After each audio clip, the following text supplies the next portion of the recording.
এক সময় ঢাকা বিশ্ববিদ্যালয়, ঢাকা মহানগরী এবং বর্তমান যারা রাজধানী ঢাকায় ইউনিভার্সিটি থেকে শুরু করে বিভিন্ন শিক্ষা প্রতিষ্ঠানে উত্তর অঞ্চলের ছেলেরা যারা পড়াশোনা করেন তাদের আহত এই প্রতিবাদ সকল নেতৃবৃন্দকে ধন্যবাদ জানাচ্ছি।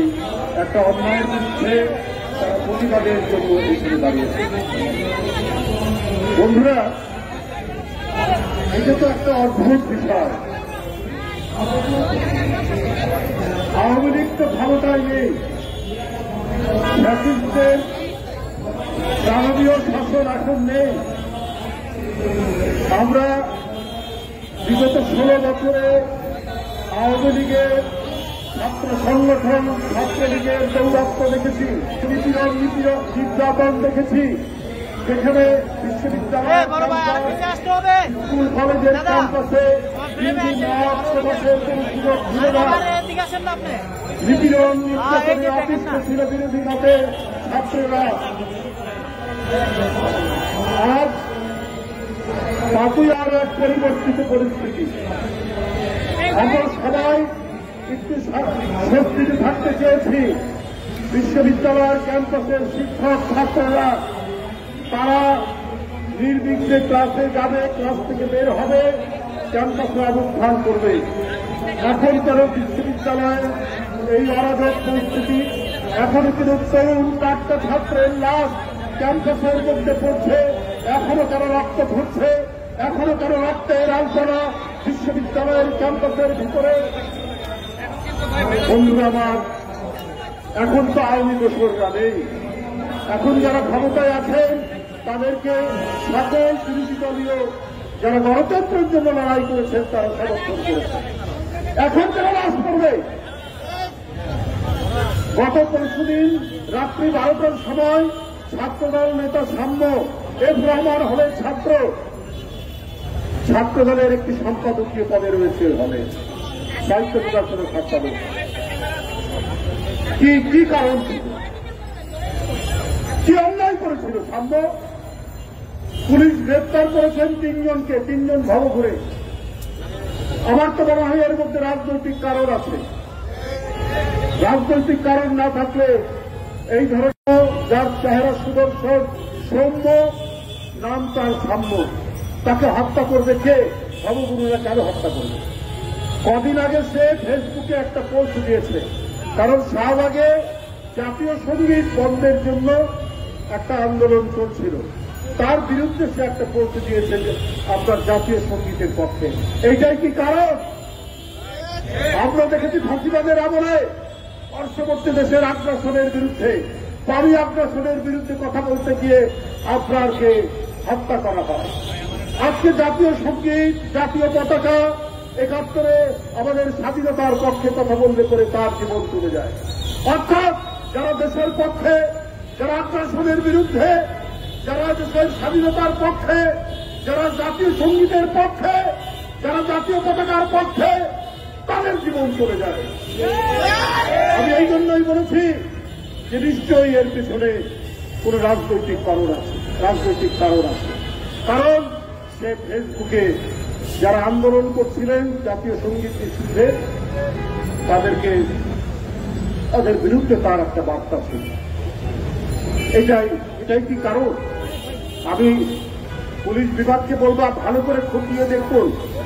ভবঘুরে গ্রেপ্তার করেছেন মানুষ, কিন্তু সব বিষয় সহজভাবে নেয় না।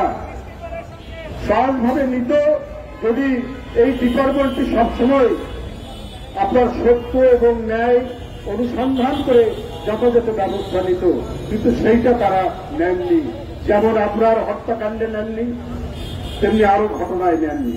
আজকে পরিবর্তিত পরিস্থিতি, হাসিনা নেই, দোসররা নেই, রক্তপাত হওয়ার কথা নয়, তারপরও জানুয়ারি মাসে এই বিশ্ববিদ্যালয়ে তোফাজ্জল নামে একজন যুবক, তাকে হত্যা করা হয়েছে।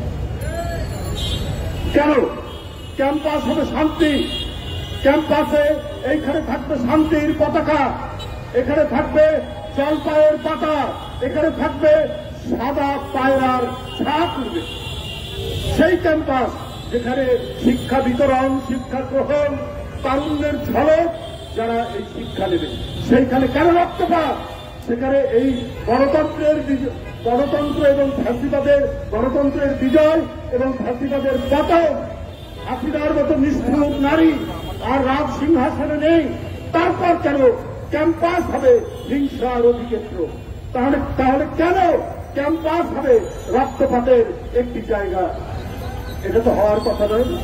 আজকে ভাইস চ্যান্সেলর সাহেব আপনার কাছে গিয়েছিল ছাত্রদলের নেতারা বিচার চাইতে, কারণ বিশ্ববিদ্যালয়ের ছাত্র সাম্য মারা গেছে। আপনি বিরক্ত হয়েছেন, আপনি ক্ষুব্ধ হয়েছেন, আপনি তুই তোকারি করেছেন ছাত্র নেতাদেরকে। কেন ছাত্র নেতাদেরকে তুই তোকারি করেছেন? আপনি শুনতে চান না, কারণ সাম্য ছাত্রদল করে। আপনার রাজনৈতিক চিন্তা দর্শন কি আমরা জানি, আমরা ইতিমধ্যেই জেনে ফেলেছি। আপনি পছন্দ করেন না যারা জাতীয়তাবাদের পক্ষের ওখানে রাজনৈতিক দর্শন দিয়ে যারা ছাত্র সংগঠন করে। আপনার তো প্রথমে উচিত ছিল বেরিয়ে এসে সেই লাশ দেখা এবং এইটার জন্য প্রয়োজনীয় যে কাজ করবেন। আপনি আর আপনার প্রক্টর দুইজনই আপনারা একটি আদর্শে বিশ্বাস করেন। আর বিশ্ববিদ্যালয়ের কর্তৃপক্ষ নদীর নদীর ওই যে বালু অনেক সময় দখল নেয় না, সেই চর দখলের মতো যদি আপনারা কোন গ্যাংয়ের প্রধান হন তাহলে তো ওটা বিশ্ববিদ্যালয় বলা যাবে না। আপনাদের মাথায় যে দর্শন ওইটা ইমপ্লিমেন্ট করার জন্য কাজ করছেন। বাংলাদেশের অনেক বিশ্ববিদ্যালয়ে বর্তমান অন্তর্বর্তীকালীন সরকার এই ধরনের ভাইস চ্যান্সেলর নিয়োগ দিয়েছেন যারা এই কাজটি করছেন। সবগুলো নয়, বেশ কয়েকটি। তাদের উদ্দেশ্যই হচ্ছে তারা যে দর্শনে বিশ্বাস করে, যে ফিলোসফিতে বিশ্বাস করেন, ওইটা ইমপ্লিমেন্ট করা। কিন্তু আমরা যুগ যুগ ধরে দেখেছি যে বিশ্ববিদ্যালয়ে যে আদর্শে বিশ্বাস করে ভাইস চ্যান্সেলর, ওটা তার ব্যক্তিগত। কিন্তু উনি যখন একটি প্রশাসনের প্রধান হন, উনি তো শিক্ষক, উনার কাছে প্রতিটি ছাত্র সংগঠন, প্রতিটি ছাত্র সমান মর্যাদা পাবে। তিনি বিশ্ববিদ্যালয়ের শান্তি রক্ষার জন্য সবার সাথে কথা বলবেন। কিন্তু উনি যদি রত হয়ে যান, উনি যদি তার বিশেষ দর্শনকে প্রতিষ্ঠিত করার কাজে নেমে যান, তাহলে বিশ্ববিদ্যালয় কখনোই শান্তিপূর্ণ হবে না। বিশ্ববিদ্যালয় কখনোই এখানে স্বস্তি বয়ে আসবে না। অন্তর্বর্তীকালীন সরকার আপনার জানি না কাদের প্রতিনিধিত্ব করছেন, আপনাদেরকে আমরাও সমর্থন করেছি, এখনো করে যাচ্ছি। কিন্তু এনসিপি যখন আপনাদের এই যমুনার দিকে যায়, প্রধান উপদেষ্টার বাসার দিকে, তখন তাদের সাদরে বরণ করে। তবে এই 3-4 দিন আগেই দেখলাম আওয়ামী লীগকে নিষিদ্ধের দাবিতে তারা গেলেন, তাদেরকে সাদরে বরণ করলেন। আর জগন্নাথ বিশ্ববিদ্যালয়ের ছেলেরা তাদের আবাসনের জন্য গেল, তাদেরকে আপনারা উপহার দিলেন লাঠিচার্জ, তাদেরকে উপহার দিলেন টিয়ার গ্যাস, তাদেরকে উপহার দিলেন সাউন্ড গ্রেনেড। আপনি অন্তর্বর্তীকালীন সরকার আপনারা রয়েছেন, আপনারা নাকি সবাই সুশীল সমাজ, আপনারা নাকি সুশীল সমাজের লোক, জ্ঞানীগুলি ব্যক্তি। কিন্তু আপনাদের আচরণের মধ্যে এই দ্বিচারিতা কেন? আপনাদের আচরণের মধ্যে এই বিভাজন কেন? আজকে এই উপমহাদেশ অশান্তিতে ভরে উঠেছে, অনেক চক্রান্ত ষড়যন্ত্র চলছে, অনেক কিছু ঘটনা হচ্ছে। না তাকিয়েই এইখানে আপনাদের মতো করে দেশ চালাবেন। কিন্তু এই যে ফ্যাসিবাদের পতন হয়ে পালিয়ে গেছে, তাদেরকে মদত দেওয়ার অনেক শক্তি রয়েছে যারা দিচ্ছে। সুতরাং ডানে বামে সব দিকে তাকিয়ে যথাযথভাবে দেশ শাসন করুন, না হলে কেউ রক্ষা পাবেন না। কোন বিশেষ রাজনৈতিক দল বা কোন আদর্শকে প্রতিষ্ঠিত করতে গেলে আপনারা কিন্তু জনগণ ধরে ফেলবে। আমরা পানি আগ্রাসনের বিরুদ্ধে, আমরা জমি আগ্রাসনের বিরুদ্ধে, আমরা টেরিটোরিয়াল আগ্রাসনের বিরুদ্ধে পার্শ্ববর্তী দেশের। আবার একই দিকে আমরা স্বাধীনতার পক্ষে, আমরা জাতীয় সঙ্গীতের পক্ষে, আমরা জাতীয় পতাকার পক্ষে, আমরা ৭১-এর স্বাধীনতা যুদ্ধে যারা শহীদ হয়েছে তাদের পক্ষে। আমরা তাদের বিদায়ী আত্মার আমরা ফেরত কামনা করি। স্বাধীনতার ঘোষক শহীদ রাষ্ট্রপতি জিয়াউর রহমান এদেশের একজন সূর্য সন্তান, এদেশের এক মহিমান্বিত রাষ্ট্রনায়ক। এটাও এই জাতির গর্ব, এই দেশের গর্ব, এদেশের মানুষের গর্ব, এদেশের জাতীয়তাবাদী শক্তির গর্ব। সুতরাং আপনারা যদি ভিন্ন কোনো খাতে প্রবাহিত করেন তাহলে আপনাদের জন্য এটা সুখকর হবে না। তাই আজকে আমি এই প্রতিবাদ সভায় অবিলম্বে সামনে যেভাবে হত্যা করা হয়েছে তার রাজনৈতিক শত্রু কারা আমরা একটু আভাস পাচ্ছি।